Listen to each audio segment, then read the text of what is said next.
Welcome to Hidden Syntax Code. Today we like to teach you how to use Python code to find for your PC spec. Please kindly take time for us to teach you.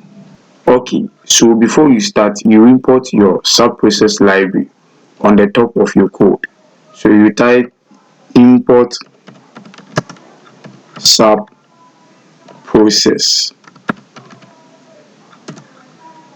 After that, you come and type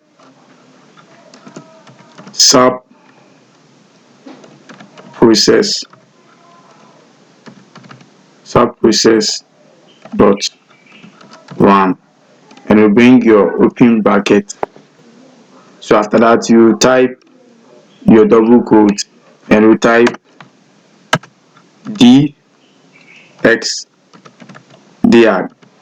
and you close your double quote and you bring your closing bracket.